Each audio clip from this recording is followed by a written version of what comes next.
let's get started. Today, we are going to learn all about magnifi-senses. And that was kind of my, like, we call that a portmanteau. So I put two words together. So magnificent and senses, magnifi-senses. I'm pretty proud of it. Anyways, so what we're going to talk about today is not only our senses as humans, but also senses of animals around here as well. And feel free if you have questions throughout the program. I may talk a little bit beforehand, and then we can answer some questions. And definitely when our animals so they laughed at your joke. Thank you. Somebody finds me funny. So if we don't answer your question right away, we may still come back around to it. But usually we have like hundreds of people on the chat, so we may not be able to answer everybody's questions live.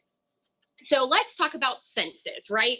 Humans have kind of like 5 main senses. Can you all tell me those 5 main senses? Or you can give me 1, you can give me 2. Do your dance. I awkward dance. When we're taste, hearing, taste, hearing, touch, hear, taste, touch, hear, smell, taste, see, touch, sight, smell, see, hear. Great job, everybody. So we cover them all. So we have our touch, we have our smell, we have our taste, we have our hearing, and then we have our sight. Now, those are what we call our 5 main senses. We do have some other senses as well. Does anybody know any other kind of senses that we say people have? I'm gonna axe them out in a second too.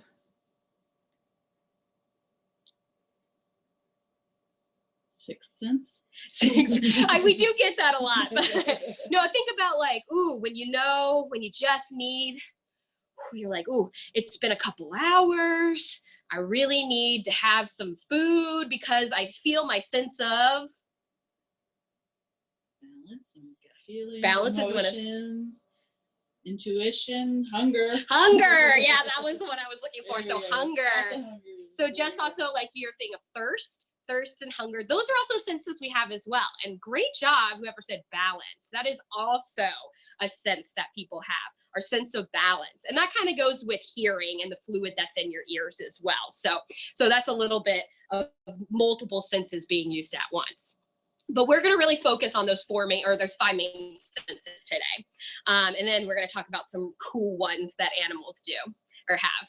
So let's just real quick, because I don't know about you guys, but sometimes I become a little philosophical where I just think, why? Why is something the way that it is? Like, why do we see? How do we see? What is seeing? And so that's what we're going to do, is we're going to talk about those 5 main senses. What exactly happens when you're seeing? What exactly is happening? Can anybody give me like, we're looking at like brief answers. And everything ends with your brain processes it. I will tell you that. What is happening? How do we see as people? Yeah, color. We can see color. Does anybody know how we're able to see color? We have specific cells in our eyes. I don't know. That's fine, yeah. Well, and that's the thing. Sometimes we just don't think about it. We just do it. Light reflecting at the back of your eyes. Great, yes. Cones and rods. Great job.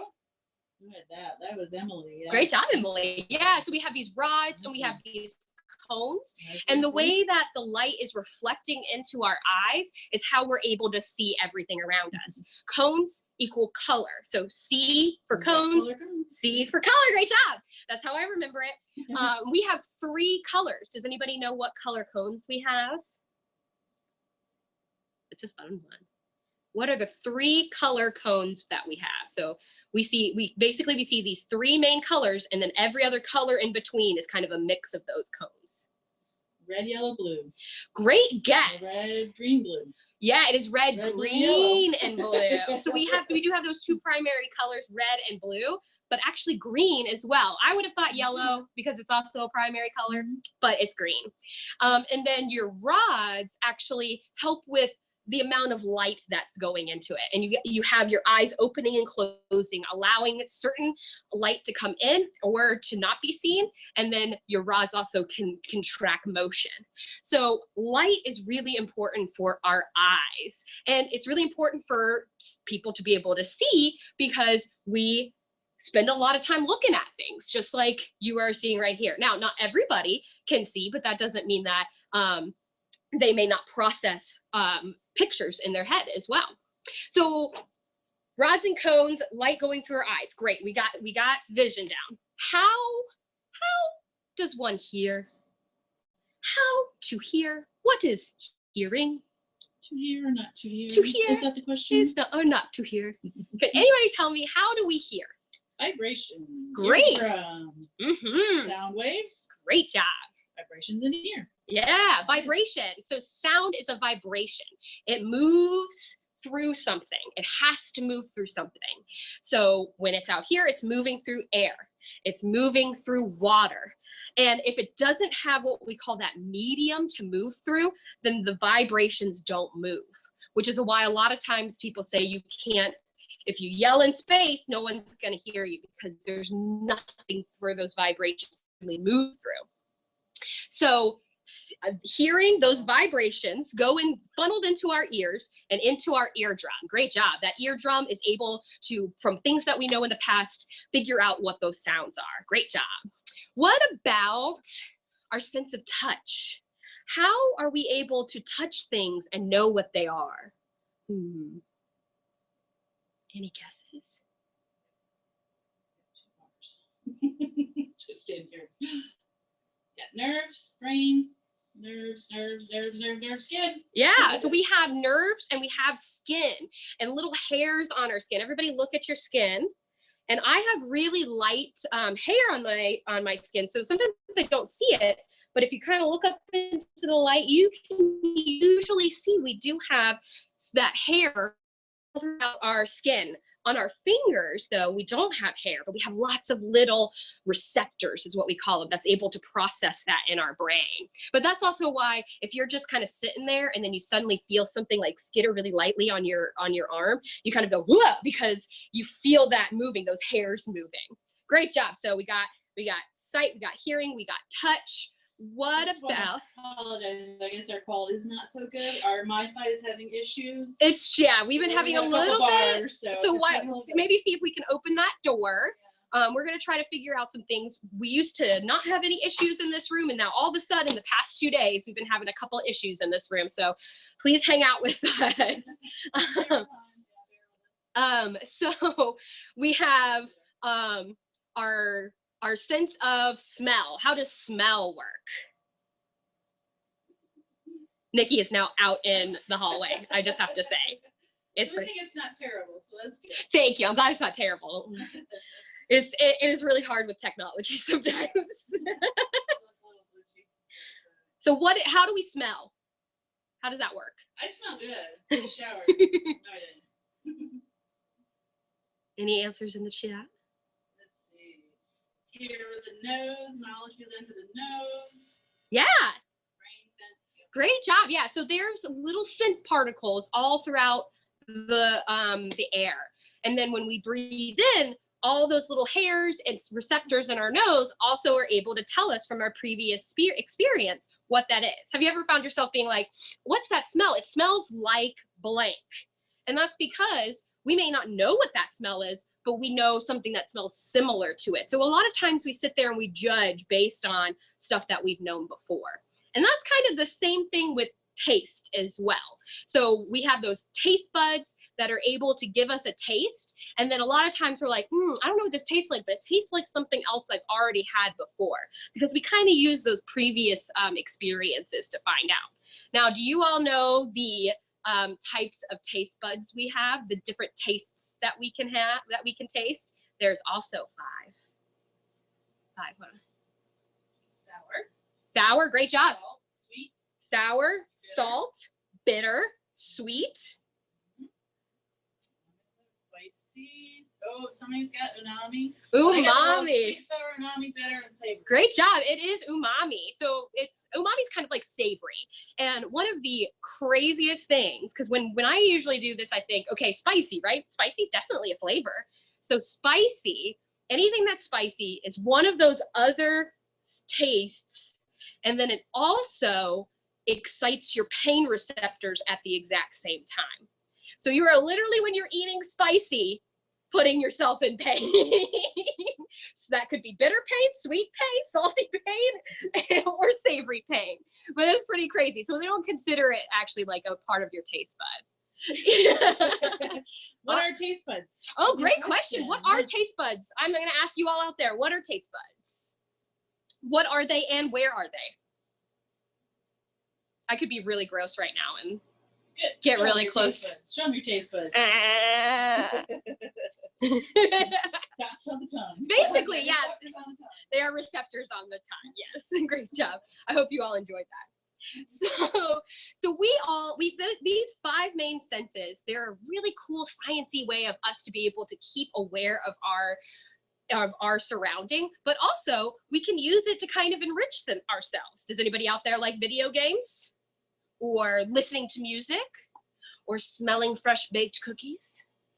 Yes. These are all things, yeah, that make us happy and we like to do. And so a lot of what we do at the zoo is we learn about the senses of our animals so that we can provide a fun and enriching environment to them to be in every single day. First, before I go into that, I wanted to bring out a friend because this is an animal that has a really cool sense of touch. And touch is always really hard to like describe because it's like, well, you just, you can touch things on your hands, but we have lots of like little receptors. And I'm going to be bringing out my friend, the tarantula. Can anybody tell me why tarantulas have a really good sense of touch and what they do with it? We're excited about the tarantula? Yeah! Anthony says it's your dad's birthday today. Happy birthday, Dad. Happy birthday. So what do tarantulas use for touch and how does it help them? Tiny hairs on their legs. They're covered with hair. Hair everywhere. The hairy hair. Their hair. Great job. Yeah, so they do. They feel vibrations with their hair. They do. Just like we are able to feel vibrations with our hair, the tarantula has hair all throughout its body. And so what it does is it builds that web. Oh, I like it. Somebody said they shoot their hair just to defend themselves. They do as well, yeah. I'll talk about that in a second too. So they're able to build a web on the ground. And they can put their feet on that web. And whenever there's the slightest bit of movement, they're able to ambush it. And the neatest thing is that they actually know the difference by feeling between something small like a cricket and something larger that they can't eat. Pretty amazing, right? And so my one friend said also they have special hairs that they can kick. So they don't kind of like shoot out, they actually have to kick them. And these hairs on its abdomen are actually those hairs. We call those urticating hairs. Everybody say urticating, it's a really fun word, urticating. I kind of like being like urticating.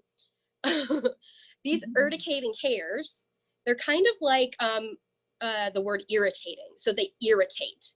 They're not venomous or anything. The spider is, but not the bristles on its abdomen. But they do cause whatever they flick it at to get itchy. And so it's kind of like, eating your favorite food and then suddenly your mouth starts kind of swelling up and getting really itchy. You definitely don't want to eat it anymore. So is she poisonous? Great question. So this is Ruby, and Ruby is a, ready for it? Mexican golden red rump tarantula.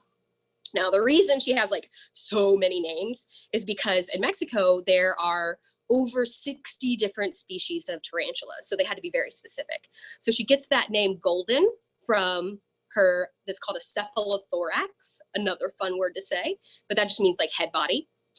So that golden part at the top, that's her cephalothorax. And then she gets red rump because the hairs on her abdomen are kind of like a reddish color. So Mexican golden red rumped tarantula. And then my friend asked if she is poisonous. So she is not poisonous. If you were to eat her, then it would not make you sick, but she is venomous. So I wonder if we can kind of see, if you could see right there, those are her fangs. And they're kind of tucked underneath. Yeah, they're very furry, but they're kind of tucked underneath. And they're tucked underneath because she only really needs them when she needs to super defend herself or when she needs to eat. But those fangs do inject a venom, and a lot of people kind of equal it to like the sting of a bee. So if you're not allergic to it, you'll be fine. I wouldn't say it feels great. It's not something I want to feel all the time. Yeah, but is it a boy or girl? Great question. So yeah, and this is a great time to ask questions. Yeah. She is a girl, and one of the reasons we know that she's a female is because usually they're larger, and they also live a lot longer. Anybody want to guess how long a female tarantula can live on average?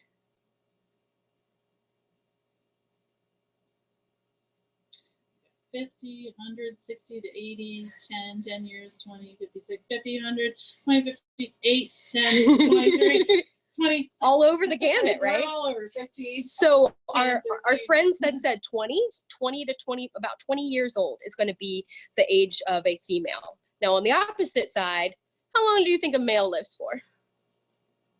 So not as long. 3. You're close. Add 2. 3, 10, 5, 5, yeah. 15, 8, 10. So about 5 years. In the tarantula world, men aren't as important as females. Sorry, guys. They don't have as long of a life. And the females tend to be, they live much longer. As to how old she is, I don't know exactly how old she is. She was given to us from our, what's his name? Curator, and we didn't have the exact age that she, or the exact time that she came out of her egg sac, but we've had her for what, about 1.5 years now? I would say about 1.5 years now. And my guess is she's not super much older. She's at least 11 years old. Oh, at least 11 years old. There we go. Thank you, Beth. So Beth is chiming in. Yes, this is exactly why we have a team working on this, because we know a lot of things, but we don't know every single thing. So does anybody have any other questions about her or her senses, or her magnificences? Or just her being magnificent, right? Now, you can see her eyes. We went over this. There's a lot of difference between venomous and poisonous, which you already kind of answered. So why do they have 8 legs? 8 legs. So I don't know exactly why they have 8 legs, I suppose, like, but that is one of the ways that we can tell the difference between a spider or an arachnid and an insect. But they do have to use a lot of legs to be able to kind of eat their prey. And they even have extra at the front called pedipalps to help them actually feel stuff around them. More legs also makes it easier for them to climb up walls and things like that. These guys are not jumpers. They do not tend to get very far off the ground. And in fact, she usually, this is kind of like her hidey home. You see she's put a bunch of web on it. And so usually she would get on top of this, but probably not climb too much more. So like over logs and stuff like that. Let's see. I just saw a good one. We have that one. How can you tell the difference between a male and a female? So the difference between the male and female of these guys is going to be size is a big one. And I think there is another way that you can tell, but I don't know it off the top of my head. So do you know? Honestly, usually it's size or age. And if any of our experts behind the scenes might be able to chime in, they might be able to help with that. But I know she's a female because I was told she was a female by our vet. So they have more scientific ways to kind of like figure that out. Listen, I don't know either. So maybe I'll learn something. How does You're putting me on smell? You're putting me on the spot. Oh. Like nothing. That was a great question though, because I've never smelled a tarantula. Yeah.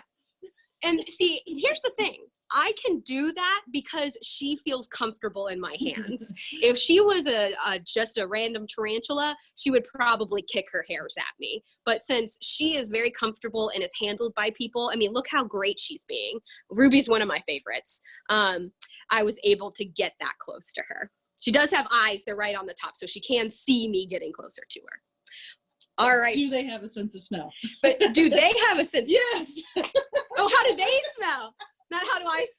Oh my gosh. That's awesome, though. I love it. They said assuming that's what they wanted to know. I totally misunderstood that question.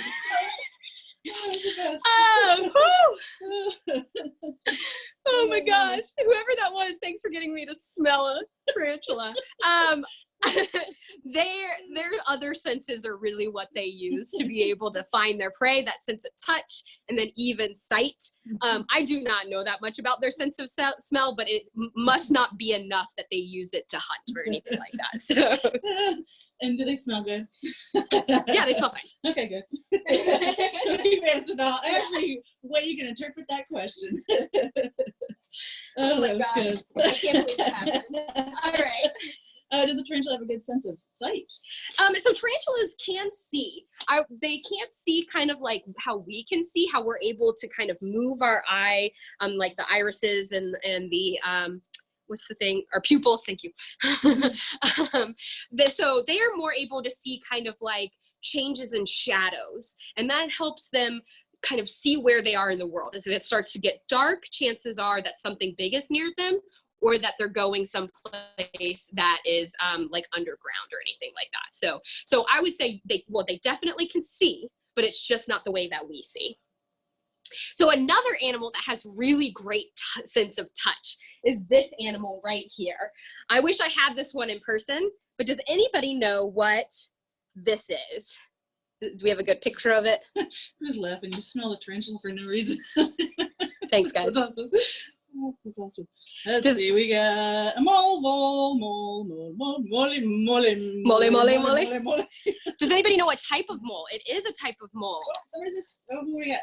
I can't pronounce that name. Not gonna even try. Sorry. Star-nosed mole. Yeah, that is a star-nosed mole. And the star-nosed mole is known for its sense of touch because it has all of these little, they look like little fingers that are kind of throughout its nose. Their eyes pretty much don't do much for them because they live underground, but they use these big claws to dig, and then they use these to actually touch stuff. All right, you ready for a little game?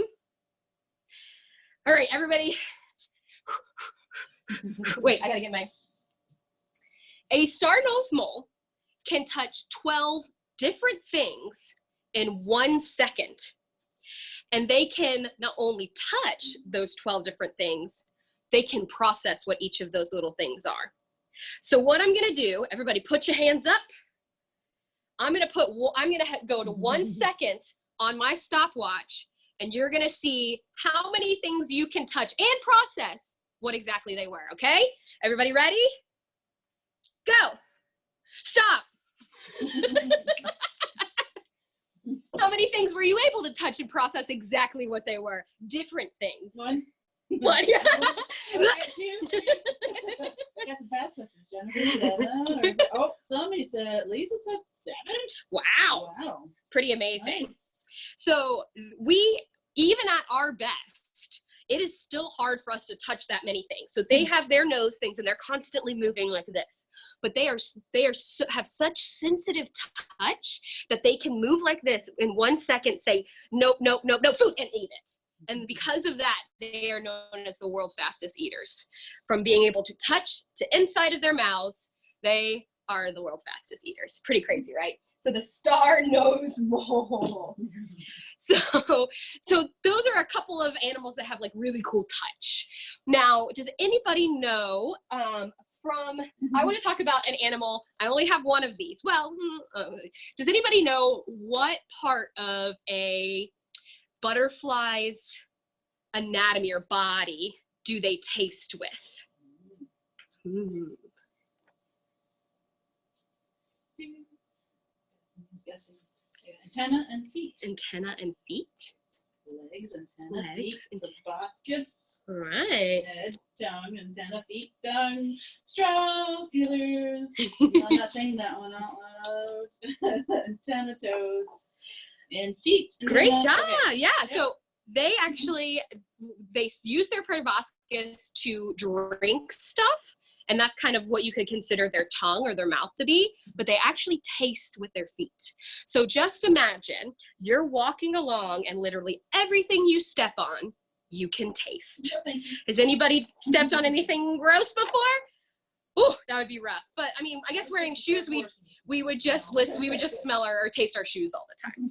So it's pretty amazing. But one of the coolest things that has of animals that has to do with taste is probably this animal right here. Does anybody know what this animal is?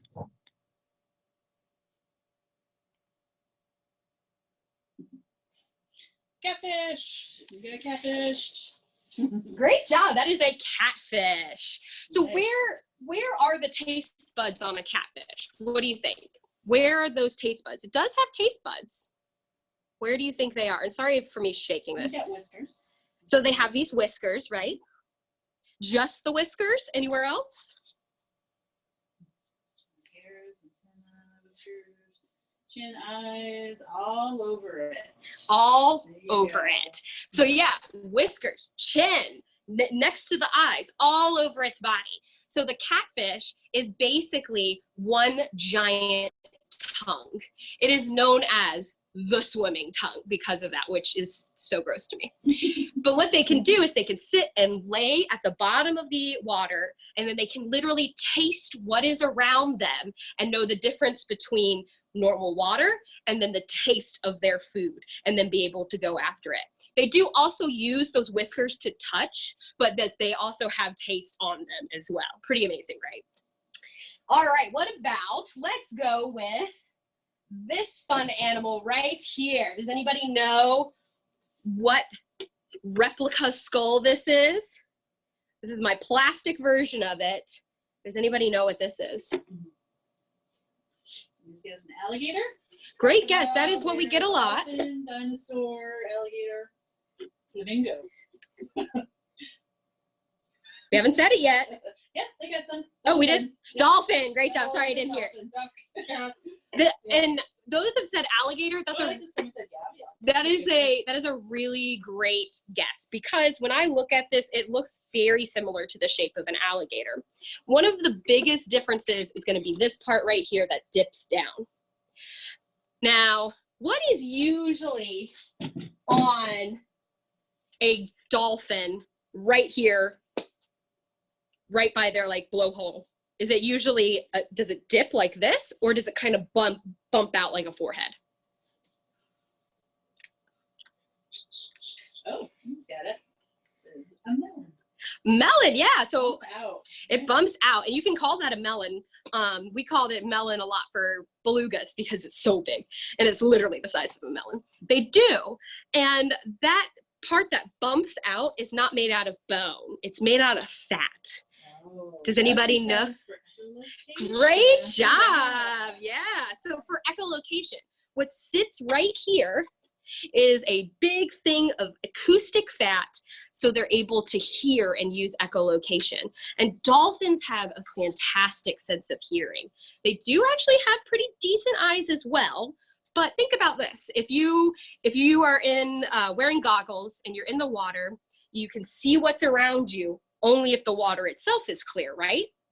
If you're in murky water, doesn't matter if you have those pristine goggles on, you still can't see far away. So even though dolphins have decent eyesight, that echolocation is truly what allows them to navigate throughout there. How does echolocation work?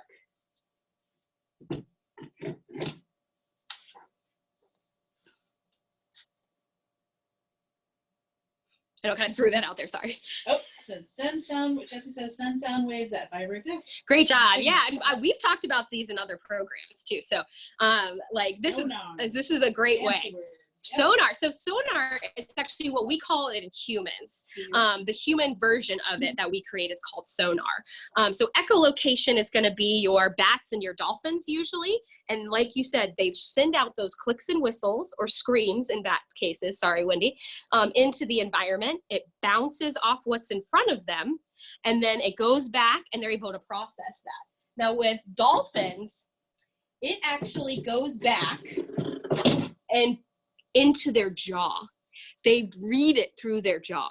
So there's like these little openings in their jaw that they're able to kind of get those vibrations in. And then that's their true hearing that goes up into their brain. So they're literally like, click, click, click, click, click, click, and then like putting their jaw around, like trying to catch all those things back. Very good. And like my friend said, sonar, yeah. Sonar is really important. It's something that has allowed people to be able to see at the bottom of the ocean, because we send sound down into the bottom of the ocean, and then we use those echoes to create a map to show how big something is, how little, if it's empty or if it's full, those types of things. And that was one of the ways that we, Dr. Robert Ballard and his team was actually able to discover the Titanic. Is they just went back and forth. It was called mowing the lawn. They went back and forth, throwing that sonar down into the ocean until they saw something. So I got a question. I'm not 100% sure what they want. So could you feel it? I'm not sure what. Oh, could you feel the vibrations from the dolphin? Could you feel? That's a good question. You know, that would be something that I would have to like kind of do as a research project, because I don't know if you could feel it. My guess is you could feel it if it was like enough vibration that it's actually moving the water, like if it's a really loud sound. But for what they can actually sense is going to be so much smaller and lower on the range that we wouldn't be able to feel it probably either. All right, so echolocation, that cool kind of like weird way to hear, is pretty amazing. A lot of animals do have it. Like I said, like dolphins and bats and things like that. Another animal that actually uses that as well, whoops, is the elephant. Now they use their foot. If you kind of look at it to the side, it looks almost like they're standing on tiptoes, right?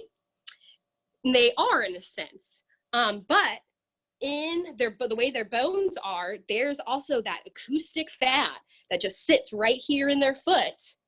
And then they're able to hear the vibrations through the ground miles away. Pretty amazing. All right, so we've talked about taste, touch, and hearing with echolocation. Anybody want to guess what type of animal I'm going to talk about when I talk about epic sight?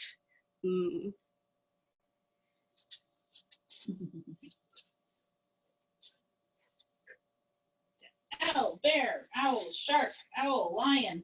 I'm going with owl. And great job. In fact, I'm going to go with bird of prey. Yeah. Bird of prey. So owls, yes, they have great eyesight, and they have great specifically low light level eyesight. But guess who also has good eyesight? Our diurnal birds of prey as well. They have such great eyesight. In fact, studies have shown that if you had a falcon on one side of a football field and a piece of paper like the newspaper on the other side of the football field, now this is going with the fact that the bird could actually read, which they can't in real life, but that bird from the other side of the football field could actually read and see the letters on the opposite side. That is how good their eyesight is. They're even able, the bird of prey, with the best eyesight, is able to see a tiny mouse in focus. That's the big thing. In focus, crystal clear, up to 2 miles up in the sky. Pretty amazing. And that's why they have so much room. These are, this is a bald eagle replica skull, and then we have a great horned owl replica skull.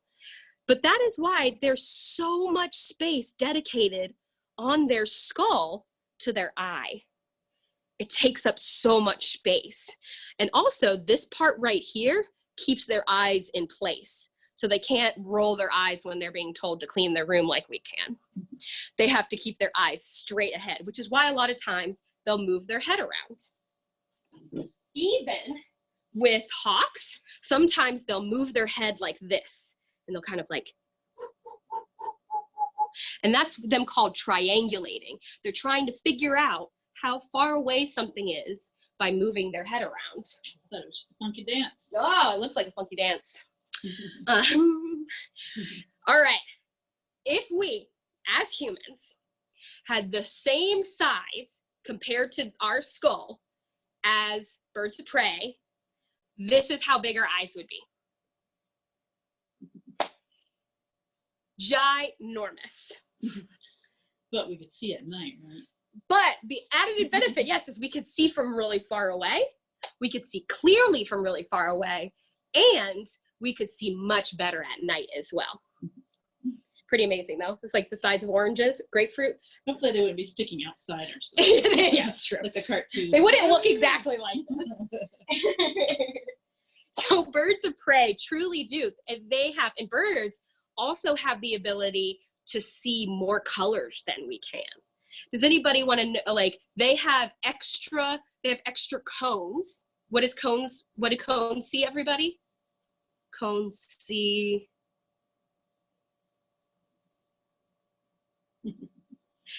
color. We got color. Nice Great job. Yeah, color. Cones see color. Yep. So our owls Get you. and our hawks and all birds can see even more colors because they have extra cones in their eyes. They're able to see ultraviolet light, in fact. And that means when we look at a bird, we say, oh man, like think about a crow or some other generic kind of like all one color bird, especially like a blackbird or anything like that. We look at them, we're like, wow, it's just one color, you know, like look at these fancy other ones over here that are like 8 colors. But to other birds, they actually tend to look more vibrant with lots of different colors and then even maybe spots on them because of that ultraviolet light, which is pretty neat. Somebody did want to know, I think you already answered it, but I wouldn't hurt to reiterate, how far can they see? So, it depends on the type of bird. But with birds of prey, it's the African wedge-tailed eagle. Yes. Okay. It's either an eagle or a hawk. Sorry, I'm pretty sure it's the African wedge-tailed eagle. It can see up to 2 miles up in the sky straight down. And not only can it see it, but it can see it clearly and in focus. Those are kind of the 2 big things. And then we were talking about like a peregrine falcon or American kestrel. If they could see clearly and read on the opposite side of a football field. So most of them average being able to see really well about a mile away. But it's pretty amazing, right? Do we have any other questions before I moved on? Can they see the ultraviolet very clearly? Yeah, they can. They sure can. And it makes it's like when you think about iridescence. So, and we actually have a friend that we will be bringing out that's very iridescent. It's kind of like reflection and you see like almost the rainbow. That happens a lot with birds is they tend to see that light refraction a little bit more in all the different colors. But sometimes they also become spotted and stuff like that too. It's pretty crazy. Any other quick questions before I move on to our last sense? Awesome. So our last sense is smell, right? Can anybody tell me the animal that has the best sense of this is a hard one. Can anybody tell me the group of animals that have some of the best sense of smell in all the world? I'm trying to see if I can make that. Red snake, dogs, elephants, rodents, shark, canines, cats, canines, fish, canine, wolves. We're getting there. Canine, wolves, dogs, moles, hounds, dogs. This is rodents, the replica of one of them. We got some furries. Cats, canines, rats. We haven't talked about it yet. We got Julie says polar bear. Polar bear, so bears. Bear. Yeah, dogs and cats, a lot of those do have really great senses of smell. and they're way better than ours. But at the tip top of that are bears. And in fact, the polar bear. Polar bears have such a great sense of smell. I mean, look how big that nose is. Look how big it is. Not only is it just big this way, but all of the weird stuff that it has in it to help it pick up as many particles as it can. They're not boogers? No, these are not boogers. Though I do like sometimes to like, and then tell people to pick its nose. It probably does have lots of boogers though, because it is pretty cold. But why do you think a polar bear would need to have a really good sense of smell? Why would a polar bear have to have a really good sense of smell? Any thoughts? Oh, smell seals through the snow. Right, they need to smell seals through the snow. They can do that Yep. a mile down. They can Because smell they live in the Arctic. because they live in the Arctic. Yeah, if you think about it, being in the Arctic, you want to keep as much body as much as your body heat as possible. Smell through the ice. Right? Yeah. Nice. And one of the ways that you keep your body heat is that you have small tail, you have small ears. So they have very, very small ears and a very, very small tail. So their hearing is okay, but it also can be really windy and loud up there. So not the greatest. Also, they do have good eyesight, but why do you think eyesight wouldn't really help them up in the Arctic? What do you think?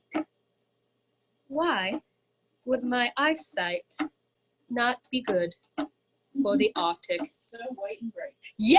Snow, everything is white. Snow blindness. Has anybody been in snow and it was super bright and sunny outside and you're like, ooh, gotta put my sunglasses on. I have to wear sunscreen because I'll get burned.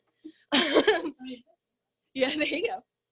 So that sense of smell is really what makes the most sense being adapted to the Arctic. They'll be able to get those scents off of anything that's kind of blowing around them.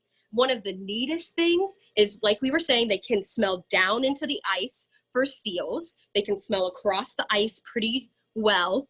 They even, if a male is looking for a girlfriend or a mate, he can smell the footprints left behind from other polar bears, and he'll be able to smell where that female is and then follow the tracks as well. So their sense of smell is truly amazing, and one for the record books.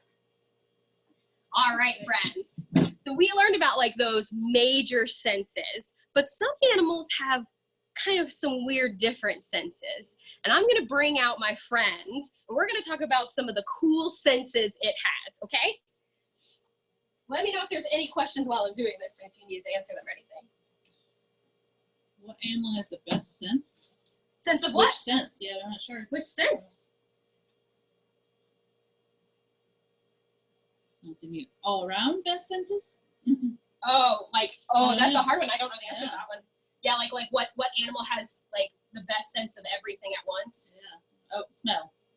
Oh, Oh, it's polar bears. yeah, that was the polar bear. That's right. Oh, here we go, guys. All right, are we ready? We need some help. He's a big one. All right. This is my friend Freckles. Everybody say hi to Freckles. Well, you know, he can't hear you, but honestly, he wouldn't be able to hear you anyways because he doesn't have ears. Freckles is called a Macklot's python. And Macklot's pythons are really cool because they're iridescent. So I don't know if you can see it, but in the sun or in the light, they kind of shine. Let me see if I can. You can see a little bit. Oh, let me see if I can get him a little bit closer to show you. There we go. Yes. Ooh, yeah. And he's so big that it's good. I may at one point kind of have to kind of wrap him around my waist so that he stays put. But I'm gonna try to keep him up so that everybody can see him. But also I'll let him explore. Well, let's talk about his senses. How do snakes smell? Oh, so you gonna sniff him? How does he smell? He smells fine too. How do they physically smell? Taste the air. Right, they can smell by tasting the air, and they will stick that tongue out into the air and grab any of those little particles. Well, but here's the weird thing. Why does it have two parts of its tongue then? It's forked, right? Why would that snake have a forked tongue? I'm trying to Surface area. Oh, somebody's got Jacobson's organ. That's cool. Ooh, great job. Yeah. But yes, Left and right, sense of direction. surface area is correct. Yeah. The more surface area, and then also being able to smell on the left and the right, like we have nostrils, they're able to focus where they are. And whoever's, yeah, Jacobson's organ, so they're sticking out that tongue into the air, and it's catching all those little particles. They don't just pull it into their mouths. They actually have to stick it up into the Jacobson's organ to process what that smell is. All right, how do snakes see? How do they see? Do they see different than we see? Can they see? Somebody's a thermal vision. Right, great job. That's exactly what I was looking for. So they do have eyes, yes. They do, they definitely have eyes. They can see normal like we can, but they also can see heat. Anybody know, like, kind of, has anybody ever seen infrared vision before? So what, this is a picture of an animal in infrared. What animal is this? Cat. Great job. Yeah, it's a cat. But it's a little bit different than how we see it. We see the colors of the cat. We see all those things. But since a snake can see an infrared, it can see heat. Yeah, they can actually see where on the animal it's the hottest and the coolest. So what colors would be more of the warm, like the hot colors? What do you think? And you can use this to Red and orange and yellow. Very good. And then what would be the cooler colors? Green. Yeah. And blue and let's think of that color spectrum. Blue, green. Oh, we're missing my favorite color. Guys. Purple. Violet. Purple. Thank you. That's my favorite color. I know we always forget about violet, right? So they are able to, when they are looking, they are able to actually see the heat, which is also why, see what he's doing right now? I gotta stand on my tippy toes. He's kind of wrapping around close to my neck. And then usually they'll try to kind of like keep going to your neck as well. Why would a snake want to be close to your neck? Do you think he's trying to hurt me? Warm. Yeah, it's hot. He can see, if when the way that he's looking at me, it would be a lot of reds and oranges and yellows up here. And then, like, you know, down towards my feet, it would be more blues and purples and greens. Really good. All right, I know we're dying to know who has questions about my friend Freckles. All right. First one, why is his name Freckles? Great question. So Freckles is named Freckles because even though he's called a Macklot's python, they're actually also called freckled pythons. So you can see on his belly, it's got lots of little freckles. Yeah, and that's why he's called Freckles too. All right. What else do you want Let's see. Is white a cool color? Oh, white. So white is the absence of color. Yeah. So white would only be if there's no color around there. That's why a lot of times it reflects color, while black is all colors in once, and that's why it absorbs heat and color, because it's all of them being absorbed rather than being kind of like reflected back. Just like if you take a bunch of different colors of paint and you mix them, you get kind of brown, black. Is Freckles a boy or a girl? Great question. Freckles is a boy. And the reason we know that is one, because size. So female Macklot's pythons tend to be much bigger than he is. He's what, like about 8 feet? 8 to 10? What is it, 7 to 8? 6. Nah, he's more than 6. 6 or 7. 6 and 7. I usually say he's 8-ish feet. So he is, yeah, and a female would be bigger than that. And it's really hard to actually look at snakes and tell if they're male or female, because there's nothing on the outside that really tells us if they're male or female. Everything is internal. So because of that, our vet is actually the one who usually tells us if it's male or female, because they're actually able to see internally and sense it internally. So All right. What does he eat? Oh, what do you think he eats? People? Leslie's? Leslie's? Are you going to eat me, Freckles? Rats, mice, rabbits? Yeah, yeah. Question mark. Mice, Which hurts my heart because I have a crickets, pet rabbit, but yes, they do. Yeah. A snake can eat anything up to 3 times the size of its head. They may try to eat bigger things, but it won't really happen. So his head is pretty large, so he could eat a nice big rat or maybe even a small rabbit. But we feed him mice or rats. More mice to equal 1 big rat, or it could be 1 rat. And we feed him. I think he's an every other weeker. We have some that we feed every week, and we have some that we feed every other week. How much does he weigh? He's pretty heavy. I don't know exactly how much he weighs. It's now I can't really tell because he's wrapped around me, so he doesn't feel as heavy. But he is solid muscle, and because of that, he feels pretty heavy. And he may only be like 5 or 6 pounds or something like that. But after holding him for a while, he feels super heavy. I guess, I mean, when I pick up the bags, maybe 10. I would go up to 10 for sure, yeah. I'm not very good at weight though, like measuring how much something weighs. We have a scale over there, but. Is he venomous? Great question. I like that they use venomous. Do you think I would be handling a venomous snake like this? She's smarter than that. Nope. Yeah, exactly. Sorry, I was waving to one of our friends. Yeah, this is a non-venomous snake.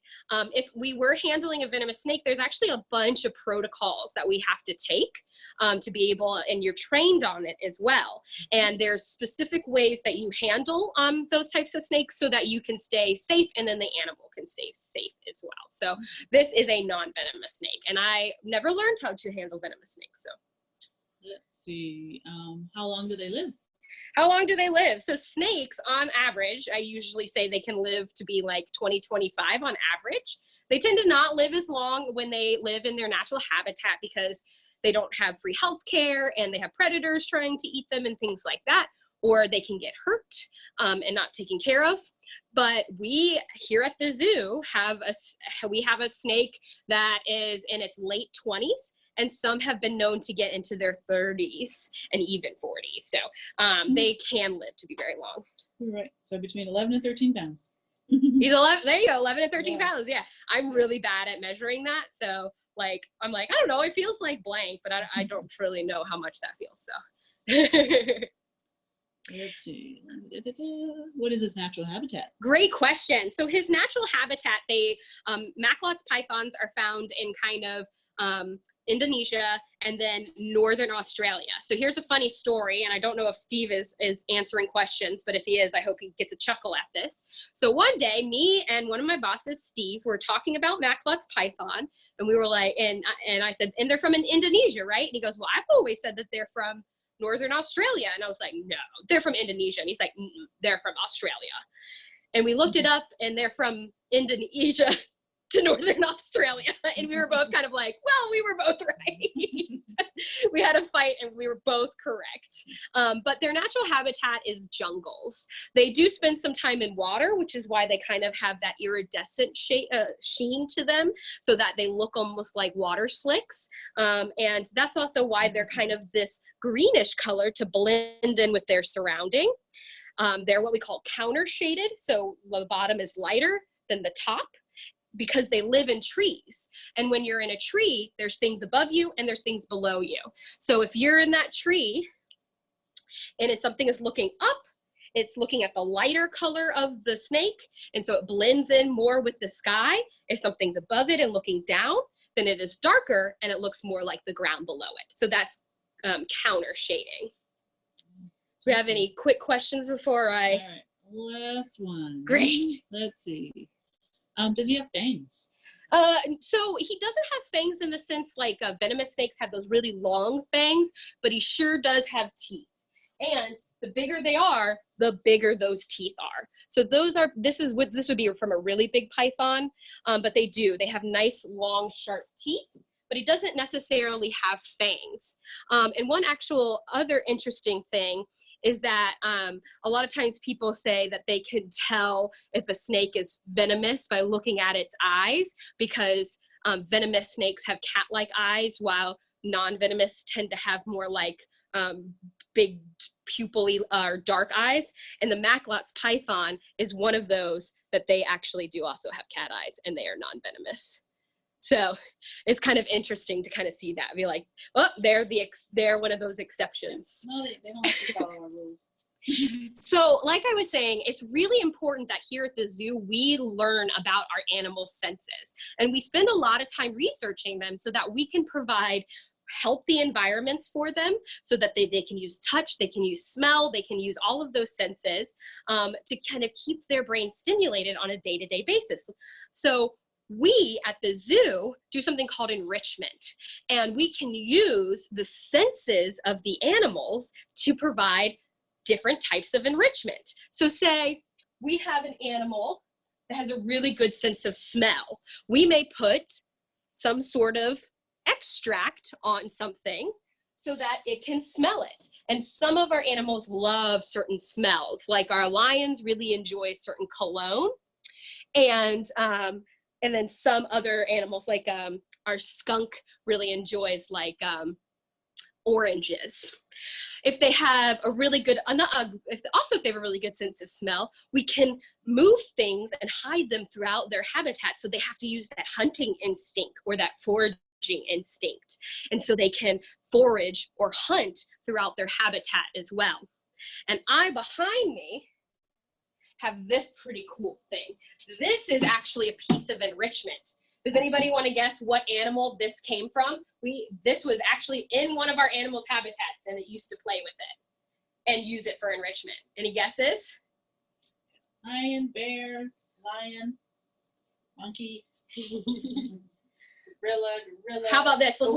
Let's do a callback. Yeah. It's from the animal with the best sense of smell.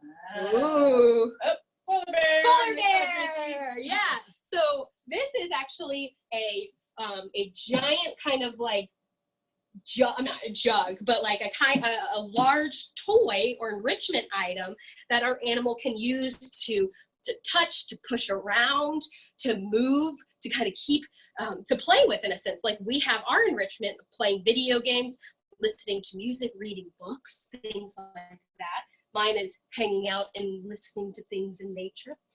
Yes, I am that person. And we could even put fish in there, or we could put smells on it, and so it interacts with it in a different way. Even things like a person doing something like this, where the snake is doing something a little bit different than it's used to doing. That is a form of enrichment as well. And you can do enrichment at home. One, you can think about the things that you find enriching to yourself. Like I said, for me, it's going out and listening to the fog calls and stuff like that. And you can create enrichment for your animals if you have any.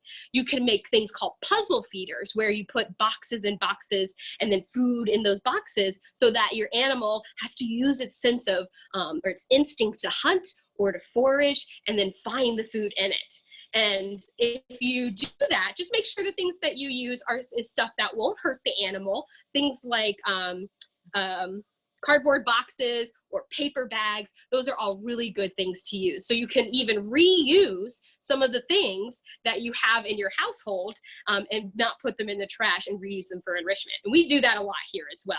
You know, when somebody works at a zoo, when all of the people bring their old boxes and things to the zoo with them for enrichment for animals.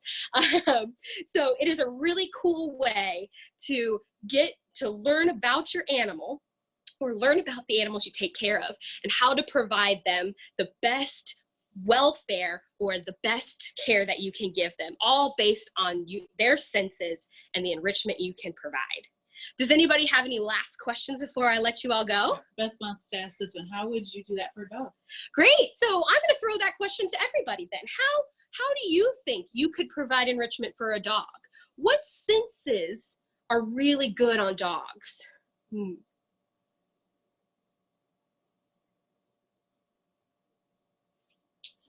Smell is a good one. Yeah, so different smells. Taste. Treats. Their taste is kind of meh, but they like most everything. Yeah.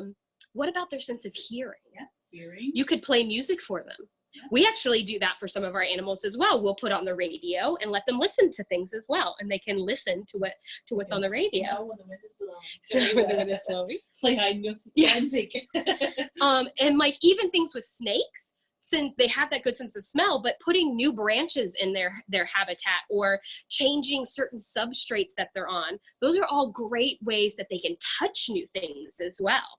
So there's so many things that you can do out there, and it's a really fun way to kind of interact with your animals in a little bit different way than you thought that you could. Any last questions, friends, before I let you all go? Are snakes good pets? Great question. So I actually live with a person that has a snake as a pet, and I think some snakes can make very good pets. However, you really have to do your research. Snakes need specific lights. They need a specific place to live in. They need specific things to make sure they don't get hurt. Like today, I made sure I didn't have any jewelry on so that it didn't accidentally scratch Freckles. And if you have that research and you find a good vet who can take care of them, then yeah, corn snakes, ball pythons, they do make good pets. Now remember, they can live to be 25 years old and older. So it is a huge responsibility for sure. All right, friends. Thank you so much for hanging out with us today. I love Freckles so much I couldn't put him back. And I hope you all enjoyed learning all about senses and learning about how we are able to use our knowledge of our animal senses to make wonderful habitats and enrichment for them. Hope to see you again. Stay safe, everybody. Bye from the North Carolina Zoo.